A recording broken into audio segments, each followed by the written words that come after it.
Bien, hermanos, todo esto es el cumplimiento de lo que Dios nos envía a hacer. La tarea esencial de la iglesia es proclamar el evangelio. Es el fundamento de la iglesia y es la esperanza del mundo. Por eso Pablo exhorta, predica la palabra a tiempo y fuera de tiempo. Y es lo que hemos procurado, como dice el apóstol Pablo, hacer todos los días de nuestra vida. Y es lo que espero que esta iglesia siga haciendo en medio de todo y a pesar de todo, predicar la palabra. Porque es ahí donde Dios colmará la vida de cada mensajero y de cada iglesia.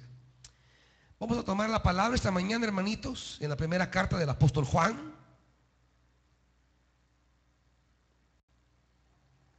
La primera carta del apóstol Juan 1:2.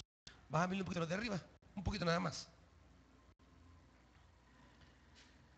Primera carta del apóstol Juan. Vamos a tomar el capítulo primero.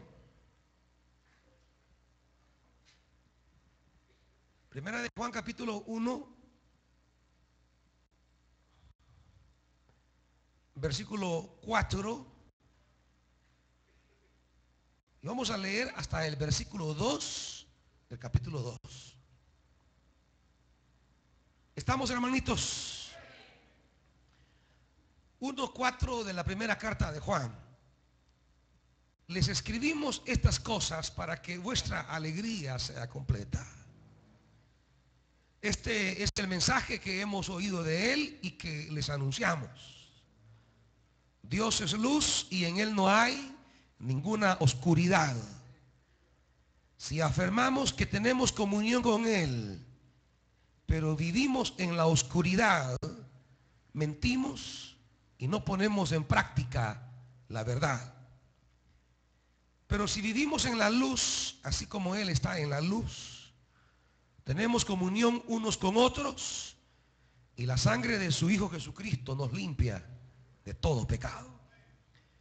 Si afirmamos que no tenemos comunión, nos engañamos si afirmamos que no tenemos pecado, nos engañamos a nosotros mismos y no tenemos la verdad. Si confesamos nuestros pecados, Dios, que es fiel y justo, nos los perdonará y nos limpiará de toda maldad. Si afirmamos que no hemos pecado, lo hacemos pasar por mentiroso y su palabra no habita en nosotros. Mis queridos hermanos, les escribo estas cosas para que no pequen. Pero si alguno peca, tenemos ante el Padre a un intercesor, a Jesucristo el justo. Él es el sacrificio por el perdón de nuestros pecados. Y no solo por los nuestros, sino por los de todo el mundo. Padre, queremos pedirte en esta hora, Dios, que tu Santo Espíritu pueda abrir y sensibilizar nuestro corazón a esta palabra para que nuestros pasos puedan conducirse en el camino de la luz, que es el camino de la comunión contigo. Padre, pedimos que tu Santo Espíritu pueda abrirnos también esta palabra y revelarnos tu voz a nuestra vida y haznos obedientes, Dios, a tu palabra. Háblanos, Espíritu, en el nombre de Jesús. Amén. Siéntese, hermanitos.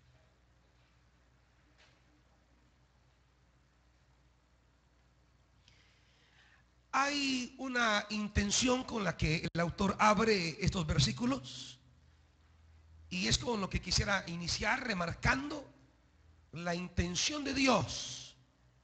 Según el versículo 4, Dios tiene una intención con nosotros. Dios tiene un propósito con usted. En todo lo que Dios es, en todo lo que Dios hace, Dios tiene una intención, un objetivo, un propósito. ¿Cuál es, hermanitos? Versículo 4. Pero dejemos a los líderes un momento que no hablen. Iglesia, ¿Cuál es la intención de Dios con nosotros? Versículo 4. Versículo 4. ¿Cuál es la intención de Dios? El propósito. Cuando decimos propósito tiene que aparecer la palabra ¿para qué? Propósito. ¿Qué decía, hermanito, usted? Para que nuestra alegría sea completa. ¿Qué es lo que Dios quiere, hermanitos? Dios no solamente desea nuestra alegría, sino nuestra alegría completa. La intención de Dios es que estemos contentos, alegres. Como dirá la Biblia siempre, bienaventurados.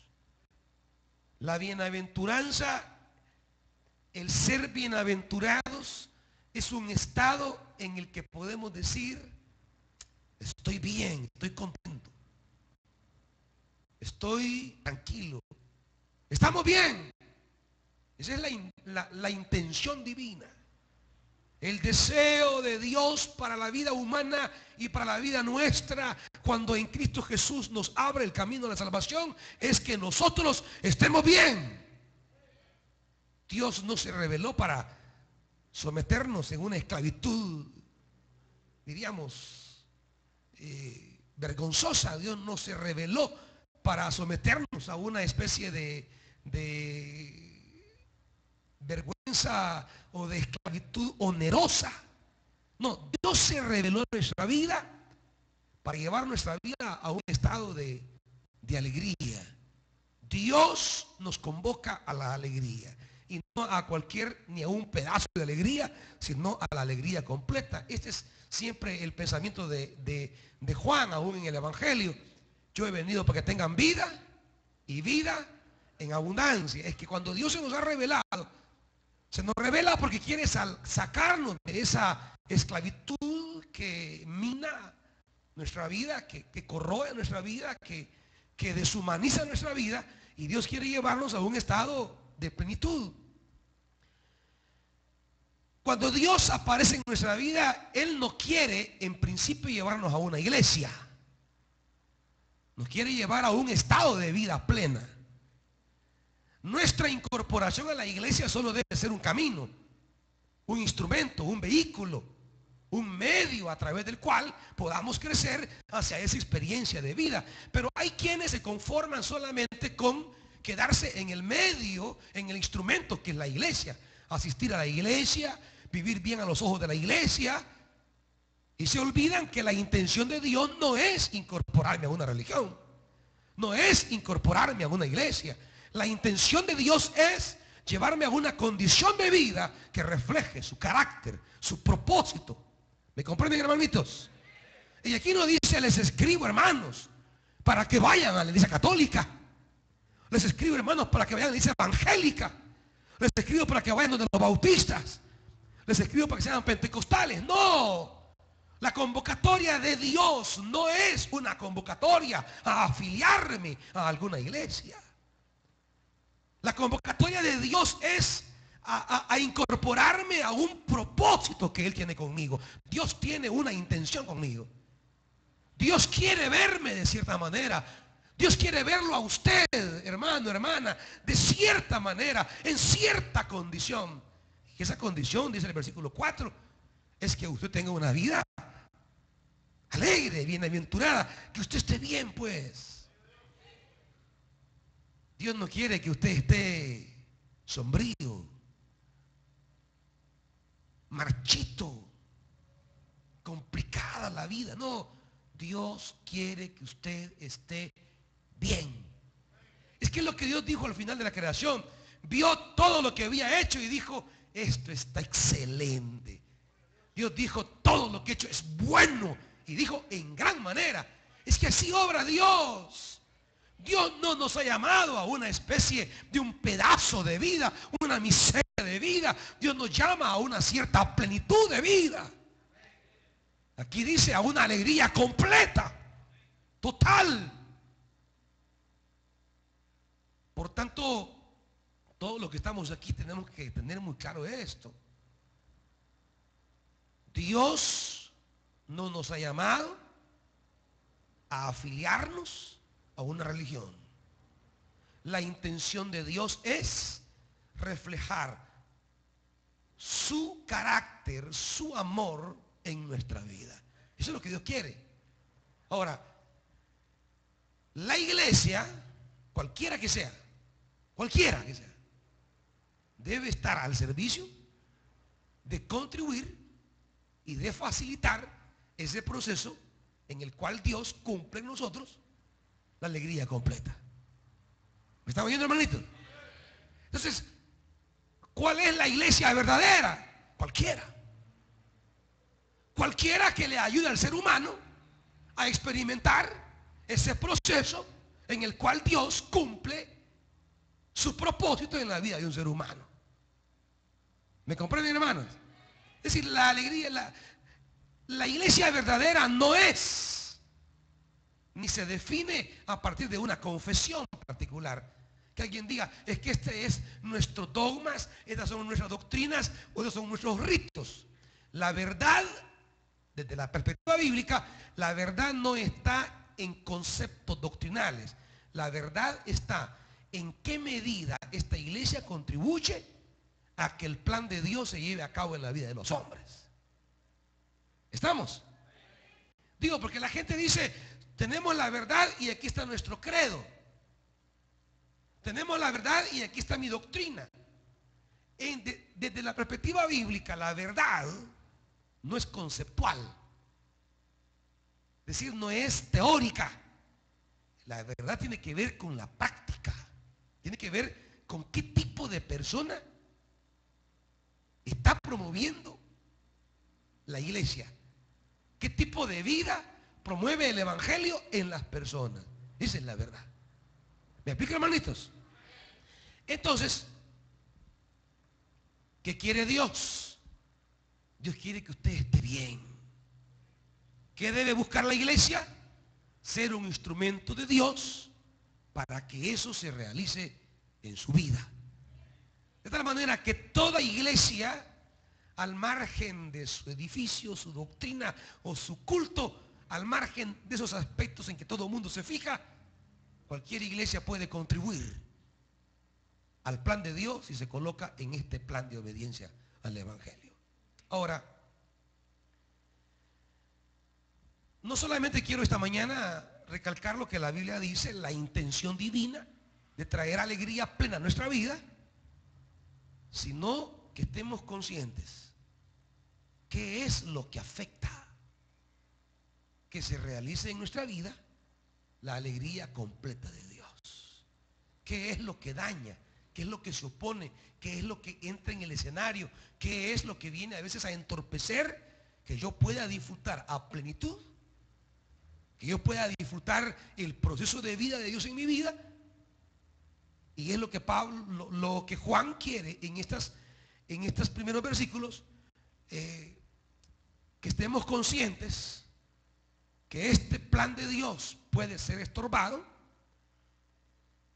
y a la vez nos propone los caminos que podemos nosotros tomar para evitar que la alegría nuestra se esfume, desaparezca, se arruine y que el plan de Dios se eche a perder. Y del versículo 5 en adelante va a tocar un problemita que es el que entorpece la alegría plena de Dios en nuestra vida. ¿Cuál es, hermanitos? Los que leyeron conmigo el pasaje. Cuando yo pregunte, no me miren, miren el texto hoy. ¿Qué es? Vuelva a leerlo entonces. Si leyó por leer conmigo, del versículo 5 en adelante, dígame entonces, ¿qué encuentra usted?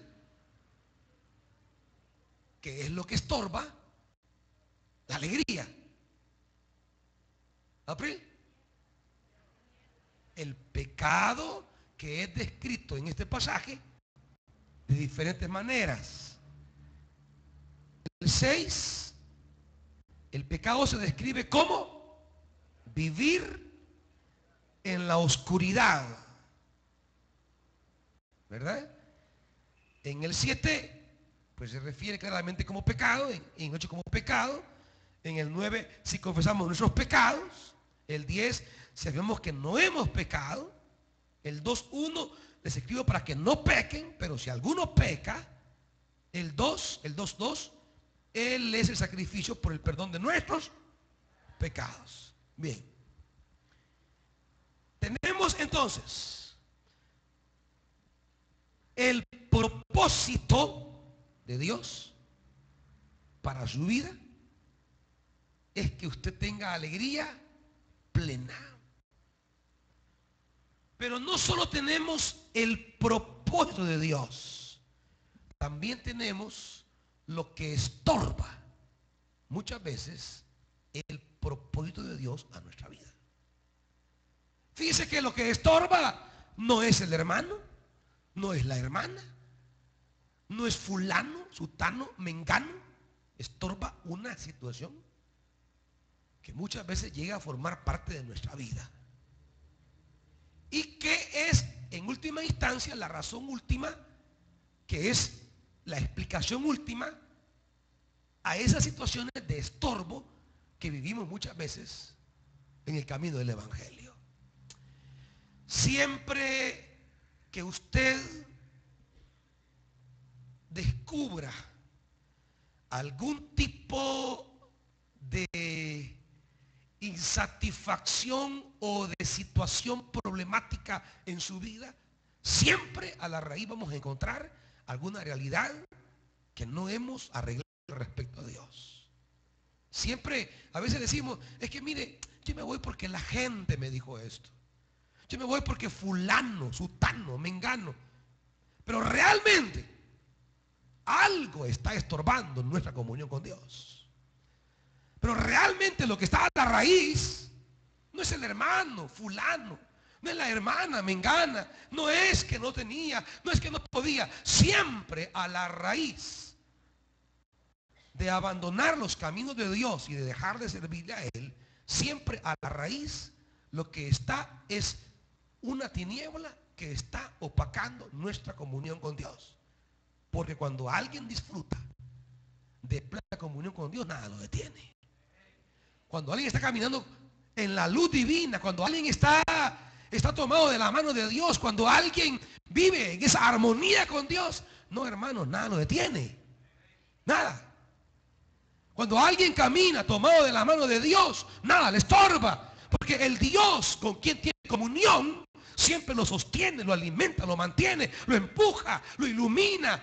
Puede recibir lo que sea, puede ver lo que sea, pero en la comunión con Él, que es lo que dice el versículo 5. Este es el mensaje que hemos oído de Él y que les anunciamos. Dios es luz y en Él no hay ninguna oscuridad. Dios es luz y en Él no hay ninguna oscuridad. Ahora, el versículo 6, el versículo 8 y el versículo 10 introducen tres cosas que el creyente dice en su vida. Tres peligros en torno al pecado. El versículo 6, 8 y 10 tiene como característica, es más, usted viene que dice que los tres empiezan diciendo sí decimos. Versículo 6, 8 sí decimos y el 10 sí decimos. En la NBI dice sí afirmamos. O sea, él está diciendo tres cosas que el creyente piensa respecto al pecado y que a veces le traen una confusión en la vida práctica y el pecado no se logra resolver o disolver. Y cuando el pecado no se disuelve en la práctica de nuestra vida, viene a estorbar la alegría plena de Dios. ¿Me explica, hermanos? O sea, ahí está el pecado. Pero el problema esencial no es el pecado en sí, porque aún el pecado tiene solución. El problema es que no hemos aprendido o no estamos haciendo las cosas que debemos hacer para que el pecado presente se disuelva, desaparezca y la comunión con Dios pueda armonizarse. Entonces, hay tres cosas que a veces el creyente piensa. En su interior piensa respecto al pecado, y esos pensamientos hacen que el pecado no llegue a ser sanado, curado, perdonado por Cristo Jesús. Primero, el versículo 6. Si afirmamos que tenemos comunión con Él, pero vivimos en la oscuridad, mentimos y no ponemos en práctica la verdad. Lo primero es, si tenemos comunión con Él, pero practicamos de manera deliberada, consciente, plena, sin percatarnos del daño que se hace a la comunión con Dios, y practicamos el pecado, entonces no hay oportunidad de ser perdonados, porque el pecado no puede disolverse si yo no estoy consciente que esto es pecado. ¿Me van siguiendo, hermanitos?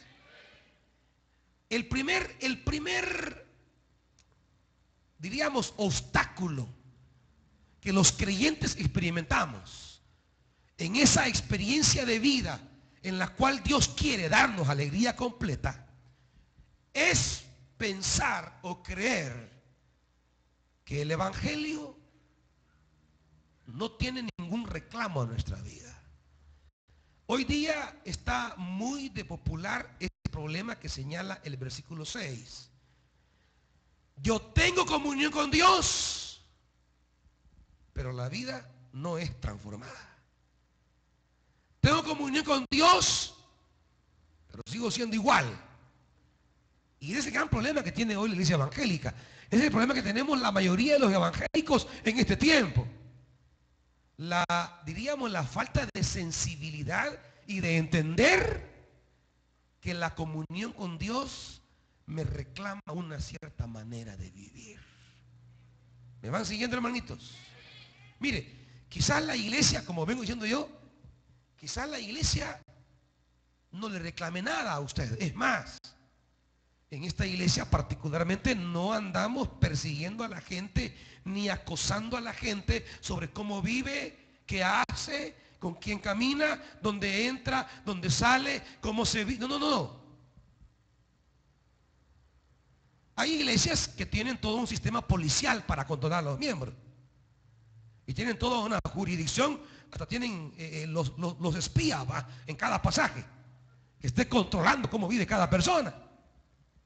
Pero al final son que intentos que quieren hacer o convertir a los creyentes en que su vida responda a una cierta exigencia de una iglesia. Entonces la gente termina cumpliéndole a la iglesia, pero no le cumple a Dios.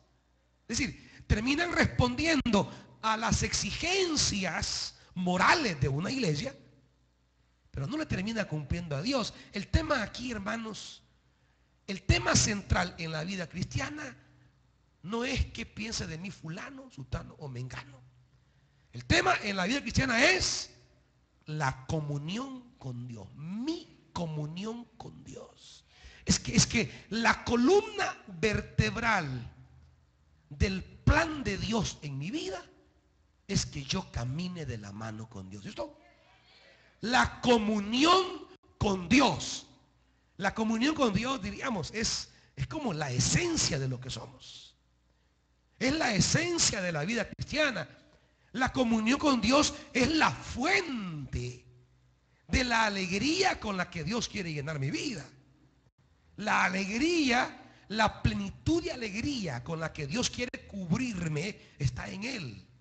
Por tanto, diríamos, mi plenitud, mi vida plena de alegría no viene de la iglesia, viene de Dios. Es más, yo siempre les he dicho, al contrario, a veces en la iglesia nos pueden robar la alegría. Es decir, en la iglesia muchas veces vamos a encontrar razones para perder la alegría. ¿Me están oyendo? Por eso yo vuelvo a insistir que lo que me hicieron, lo que me dijeron, lo que oí, lo que vi, no es excusa para nada, porque su fuente de alegría no es el hombre ni es la iglesia. La fuente de alegría es su comunión con Dios. Es su comunión con Dios. Por tanto, cuando alguien apela a lo que vio y oyó, le hicieron, le dijeron, le hablaron, entonces yo entiendo que había puesto su alegría en los hombres. Entonces yo entiendo que su preocupación era estar bien con los hombres. Entiendo entonces que su preocupación es la iglesia. Y estar bien con la iglesia. Pero Juan plantea, la esencia de ser cristiano es buscar siempre la comunión con Dios. Este es todo el embrollo, hermanitos. La agonía suya, oiga bien, si por algo debe preocuparse, agonizar y rebuscarse, es por estar en comunión con Dios. Esa debe ser su gran preocupación. Cuando nosotros interrumpimos nuestra comunión con Dios, buscamos excusas delante de los hombres para justificar esa ruptura de la comunión. ¿Me estamos viendo, hermanito? O sea, no nos engañemos, pues, es lo que va a decir más adelante él. No se engañen. No se engaña a usted mismo ni engaña a otros. No justifique su alejamiento de Dios por causa de los hombres. Su alejamiento y acercamiento de Dios tiene que ver solo con Dios, nada más. Porque cuando usted un día llegó a los caminos de Dios, llegó a través de Cristo y no a través de los hombres. Por eso predicamos una y otra vez a Jesucristo. Porque el nexo entre Dios y los hombres es Jesucristo. Y a Él nos aferramos, en Él caminamos, en Él creemos, de Él hemos sido revestidos, de Él hemos de beber, de Él hemos de comer, de su Santo Espíritu, de su palabra, de su fuerza, de su luz, de su amor, de su energía. Y con todo eso, ir a servir a la iglesia. Pero con la energía que viene de arriba, con la fuerza que viene de arriba, con la comunión que viene de arriba. Porque el servicio lo que hace es desgastarnos. ¿Cuántas veces lo he hecho, hermanitos? El servicio nos desgasta física y espiritualmente. Como lo decía Jesús. Ha salido poder de mí. Pero claro, Él en el servicio, en los ataques que experimentaba, ¿qué hacía Él siempre? Dice la Biblia, se iba a la comunión con su Padre. Y en esa comunión con su Padre se revestía de nuevo con esa coraza, esa autoridad, ese poder, ese fuego, y volvía a descender para servir. ¿Qué nos pasa a nosotros? Que descuidamos la comunión. Descuidamos la comunión y nos dedicamos a veces a vivir como queremos, como da la situación. Lo primero que afecta la alegría de Dios en nuestra vida, hermanos, es pensar que el Evangelio no me reclama ninguna manera de vivir específica. Quiero decirles que según esto, en Dios hay luz perfecta y en Él no hay tinieblas. Por tanto, cualquiera que busque tener comunión con Dios debe entender que esa comunión con Dios le exige apartarse de las tinieblas. ¿Estamos, hermanitos? Entonces la primera búsqueda que debemos tener es, si yo quiero tener comunión con Dios, debo entender que hay cosas que deben alejarse de nuestra vida. Hay cosas que deben desaparecer de nuestra vida.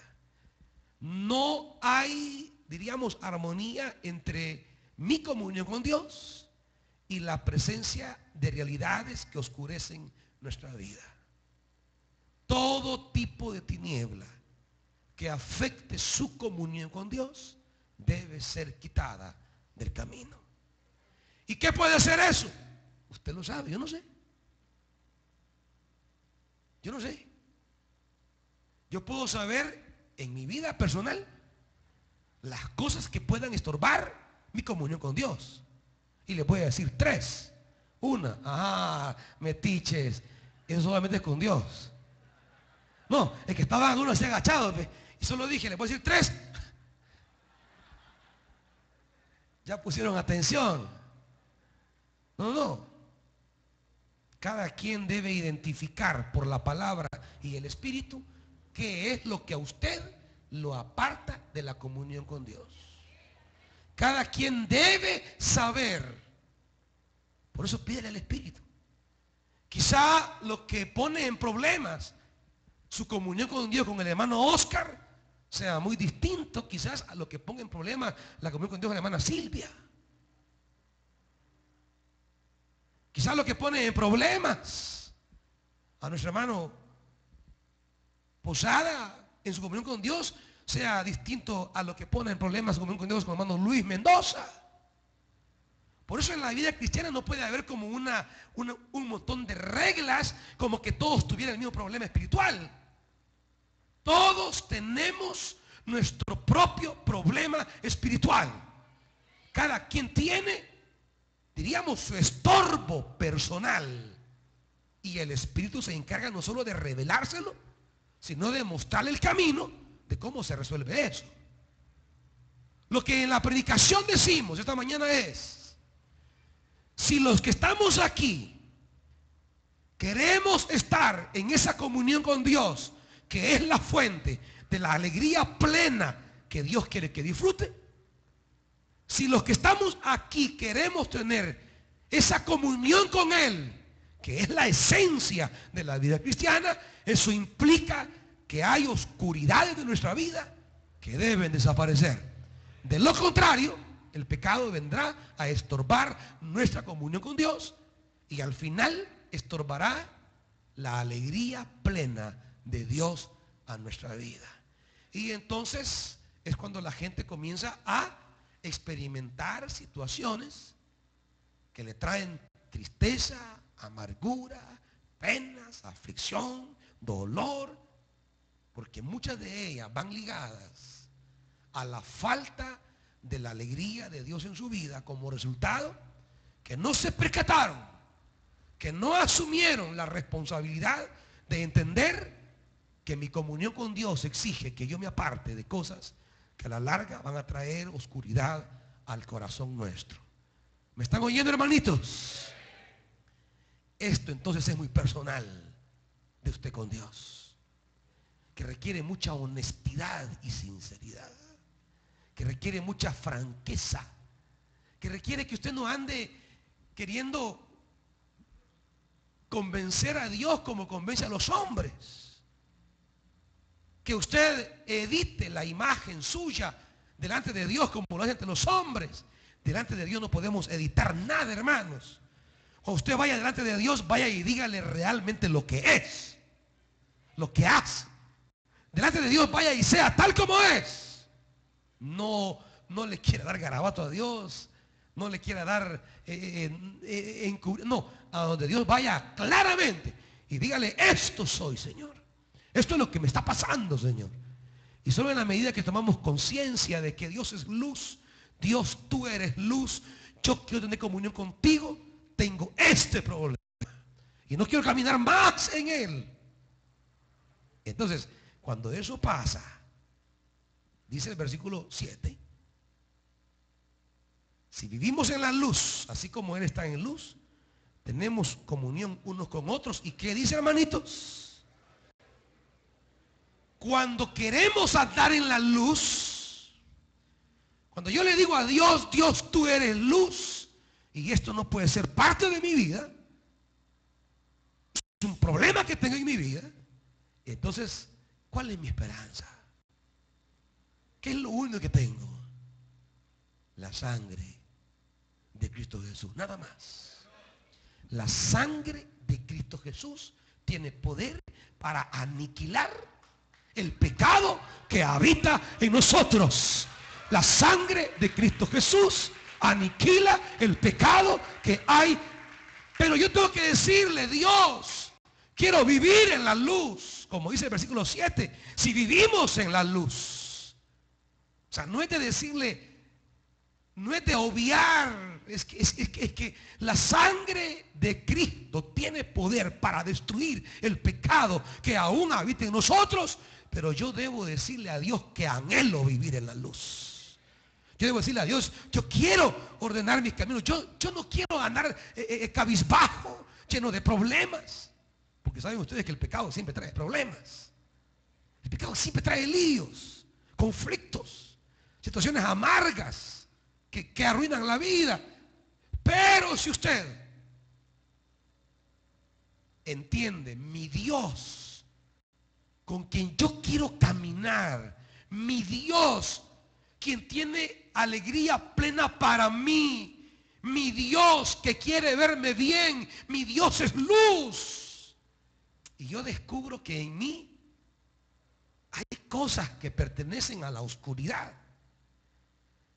Pero si yo voy donde el Padre y le digo: Padre, yo quiero vivir en la luz, yo quiero vivir en la luz, entonces dice que allí entra en acción ¿qué? La sangre. Porque lo único que destruye el pecado es la sangre de Cristo Jesús. No hay nada más. No hay disciplinas psicológicas, no hay ritos. No es que mire que haga esto, haga lo otro, haga aquí. Que, pues sí, porque hay gente que dice: mire, va a hacer tantos ayunos para que se perdone el pecado.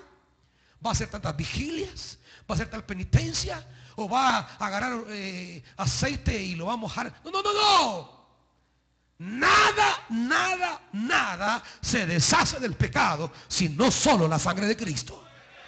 Nada más. Esa es nuestra esperanza. El glorioso sacrificio de Cristo Jesús, la sangre bendita del Cordero que fue derramada. Cuando yo quiero vivir en la luz, Dios me dice: ¿de verdad querés vivir en la luz? Y si yo le digo: sí, Señor, quiero vivir en la luz, y Él ve la sinceridad, la franqueza y la búsqueda, entonces su sangre, la sangre de su Hijo, la sangre de su Hijo Jesucristo nos limpia de todo pecado. De todo pecado. Oiga bien, cualquiera de ustedes puede tener en lo oculto de su vida personal quizá aquel pecado más complicado, más difícil, más imposible de dejar. Pero hay esperanza, porque dice que la sangre de Jesucristo, su Hijo, nos limpia de todo, de todo, de todo, de todo pecado. Así que, hermanos, el problema no es ni lo grande ni lo complicado del pecado. El problema es si usted lo quiere dejar. Ese es el problema. Si usted dice: sí, lo quiero dejar, quiero vivir en la luz, entonces ahí entra la gracia de Dios en la sangre de Jesucristo. ¿Estamos, hermanos? Pero lo primero es, entienda esta mañana que el primer problema que afecta la alegría de Dios es que pretendamos ser cristianos y vivir como nos da la gana, sin entender que el Evangelio exige de mi vida una cierta manera de vivir. ¿Estamos? Y que en esa manera de vivir que Dios quiere, nos encontramos con realidades en nosotros como el pecado, pero que no es obstáculo para la comunión con Dios si usted quiere vivir en comunión con Dios. Usted dice: es que estoy luchando contra este pecado. Es que no. Usted nunca va a vencer el pecado. Usted nunca va a poder contra el pecado. es que si pudiéramos nosotros contra el pecado, Él no hubiera mandado a su Hijo.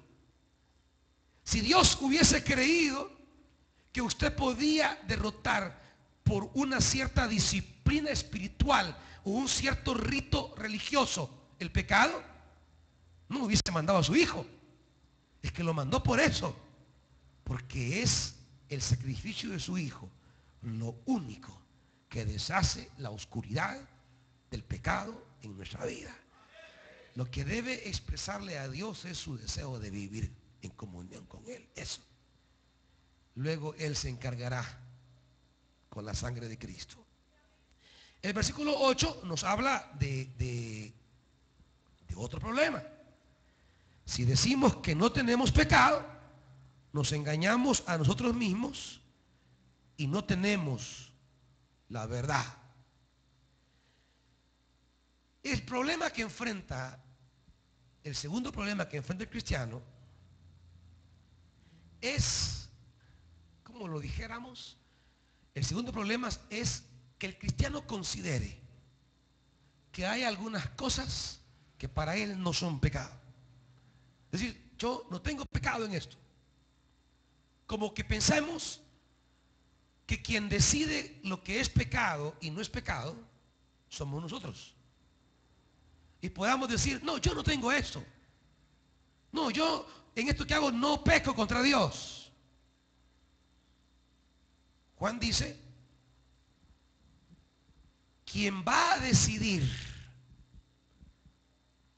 si algo es pecado o no es pecado es Dios. No somos nosotros. Y habría que aclarar en esto que hoy día también la gente le llama pecado a un montón de cosas. No. Yo siempre digo, pecado es lo que la Biblia condena como pecado, nada más. Luego la religión ha convertido en pecados una cantidad de asuntos que desde la Biblia no son pecados. El problema de la religión es que le llama pecado a una cantidad de tonteritas y no nos enseña verdaderamente a qué sí la Biblia le llama pecado.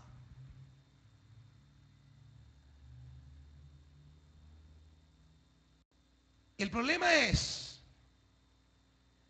que en la religión se le ha llamado pecado hasta ver televisión algunos, pues. O ir al cine a ver una película, tremendo pecado. O que usted se va a subir en la Chicago, o en el Martillo. ¿Y de dónde viene, hermana? Me fui a dar mi vueltín a la rueda. ¡Qué pecado! Con el mundo vive usted. Es decir, la religión le llama pecado a una cantidad de cosas que no son pecado. Y entonces, ¿qué es pecado? Yo siempre digo, solo lo que la Biblia diga que es pecado. Y entonces, ¿qué necesito saber? Pues la Biblia. ¿Dónde voy a encontrar lo que agrada o desagrada a Dios? En la Biblia. Busque la Biblia. La Biblia le dirá con claridad qué es lo que a Dios le ofende y qué es lo que a Dios le agrada. No es lo que usted se imagina. Hay gente que la religión a veces hace daño porque nos crea complejo de culpa sobre cosas que no tienen que ver con Dios. Y nos sentimos culpables de cosas que delante de Dios no son malas. Yo les he contado a ustedes siempre mi experiencia en las fiestas Julias cuando yo me crié en Santiago de Tezacuangos. Allá celebran las fiestas de nuestro patrono Santiago. Y en las fiestas Julias llevan la rueda.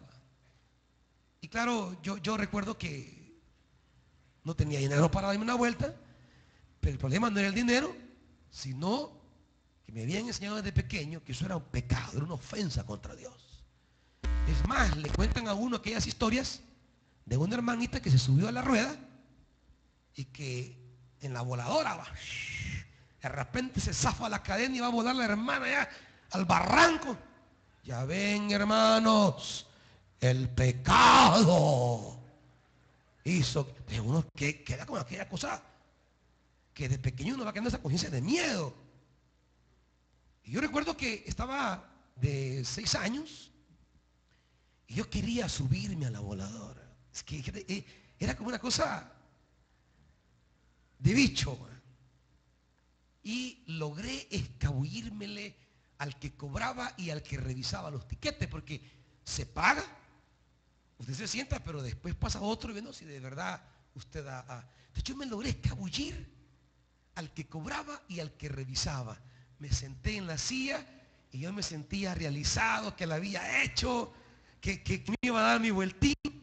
Y en ese momento me va entrando el complejo de culpa. ¿Y si se llega a zafar esto? ¿Y si me llego a caer o si me deslizo y Dios me va a castigar? ¿Y qué van a decir los hermanos?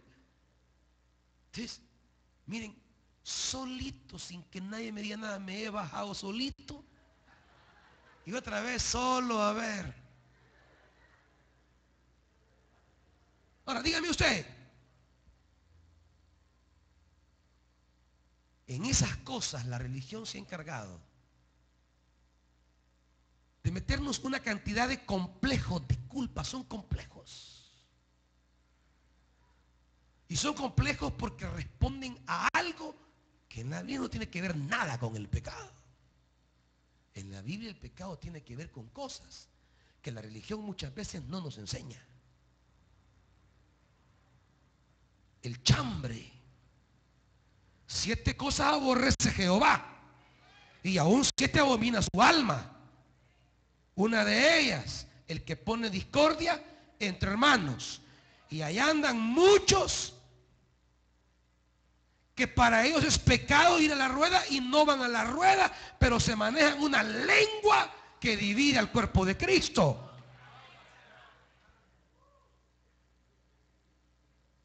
Hermano, ¿y usted? No, yo en santidad, ni siquiera ver una Chicago, no, eso me ofende a mí.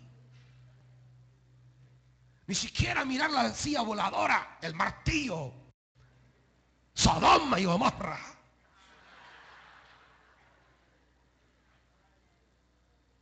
Y piensa que como no se sube a la rueda, no tiene pecado.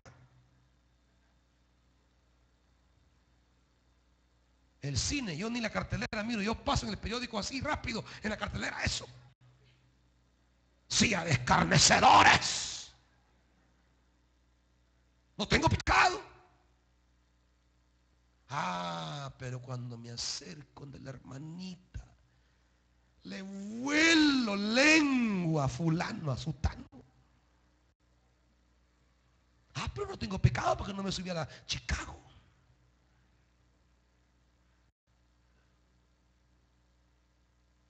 No.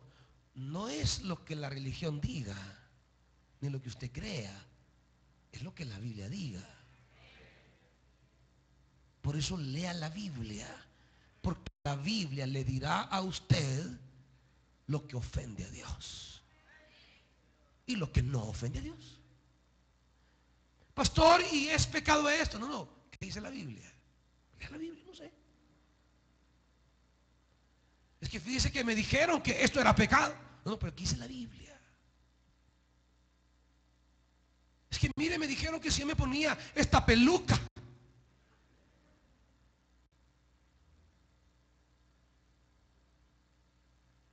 es que ponerme medias negras, me dijeron que era pecado. No, es que para la religión es pecado. ¿Hasta qué? Hasta estornudar quizás en la iglesia.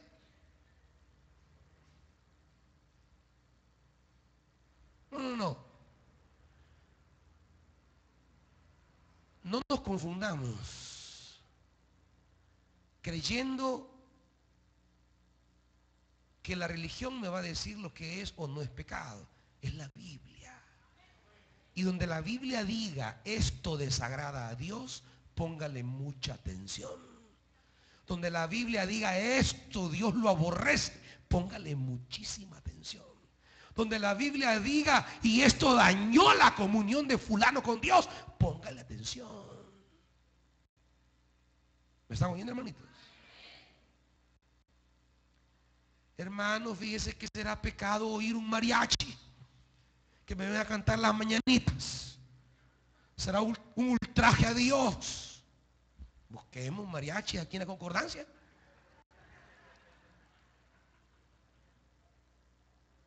Miren, en las iglesias era pecado hasta tocar guitarra. Óyeme bien, en la iglesia que yo crecí, el único instrumento sagrado casi bajado del cielo era ni siquiera el piano, era un como órgano, pero todavía más viejito, era, ¿cómo dijeron? Algo así, uno de esos era. No podía tocarse otro instrumento. Una guitarra eléctrica. Satanás ha entrado a la iglesia. Una batería, Dios mío. El infierno llegó. Para mi padre esa música era pecado. Porque él solo aquellos cuartetos va. Cristo es la peña de Oreb que está brotando agua de vida. Y claro, son himnos preciosos, son himnos lindos. Pero no significa que solo esos sean los himnos santos. Cuando él llegaba a la casa, yo estaba oyendo Generación de Jesús, de aquellos que reventaban la batería, yo le bajaba volumen porque no, ya se amargaba. Era pecado para él.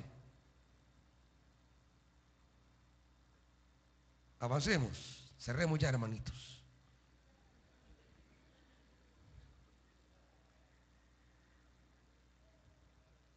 ¿Qué hacemos?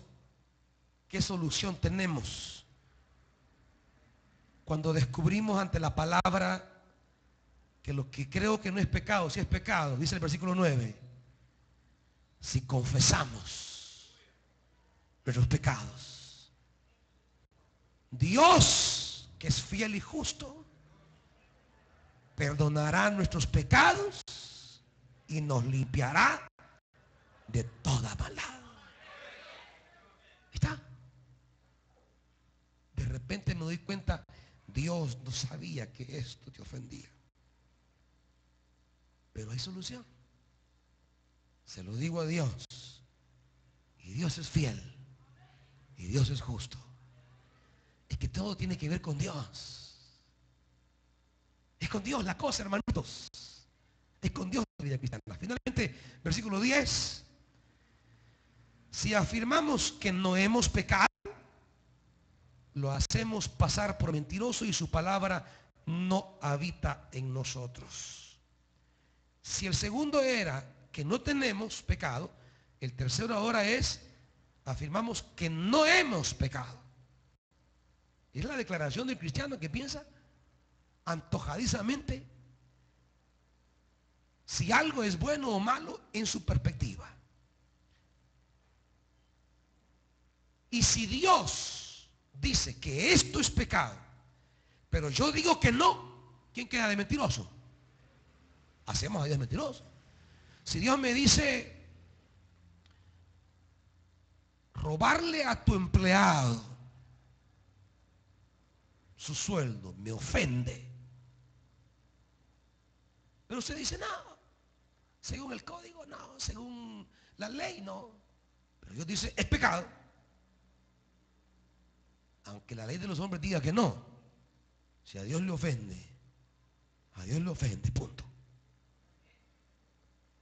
Porque no es la ley de los hombres la que va a decidir qué es lo que ofende a Dios. Para eso Él ha dado una palabra, para saber qué es lo que ofende a Dios. Porque hay cosas que pueden ser legales, pero son injustas. Hay cosas que quizás no nos traen problemas delante de los hombres, porque son legales, pero delante de Dios nos traigan problemas. Y hay cosas que pueda que delante de Dios sean correctas y que para nosotros sean ilegales. Y no importa. Lo que importa es que sean correctas delante de Dios. Lo que importa es que Dios esté haciendo lo correcto. aunque a los hombres no les guste, o pueda que guste y a Dios no.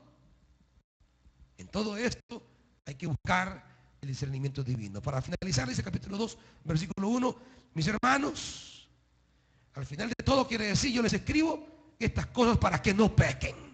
Esa es la idea. Pero si alguno peca, tenemos ante el Padre a un intercesor. La Reina Valera dice a un abogado, a Jesucristo el justo. Él es el sacrificio por el perdón de nuestros, y no solo por los nuestros, sino por de todo el mundo. Termino con esto.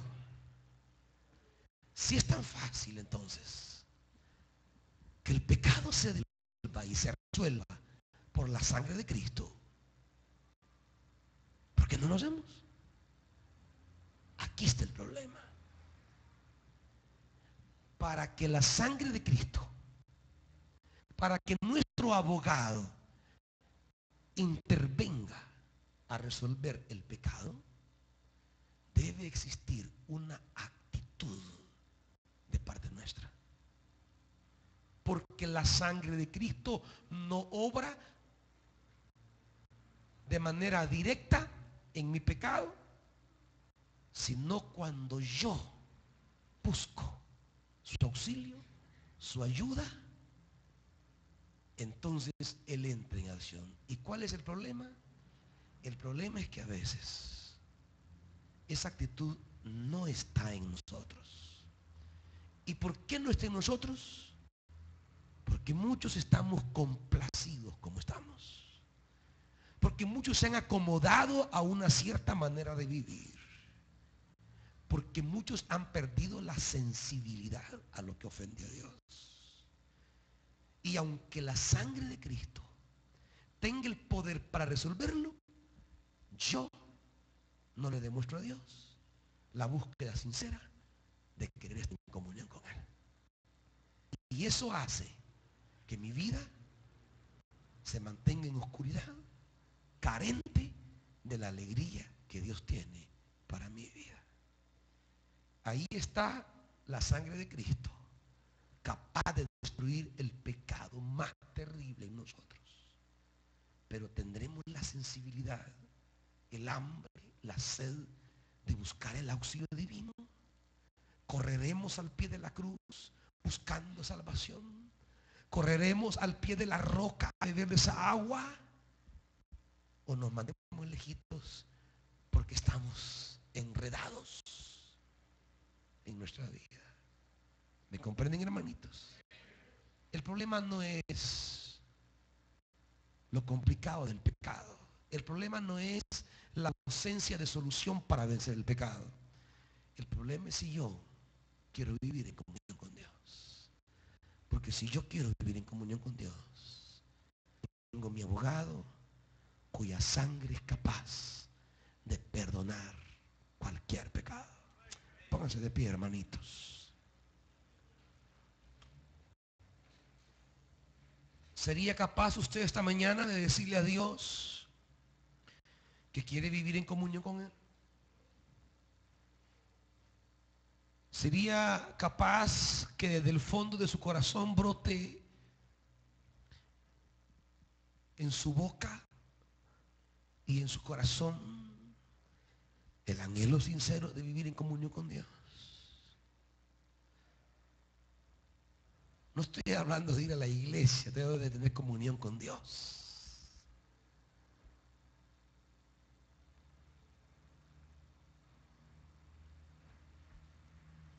Si alguno esta mañana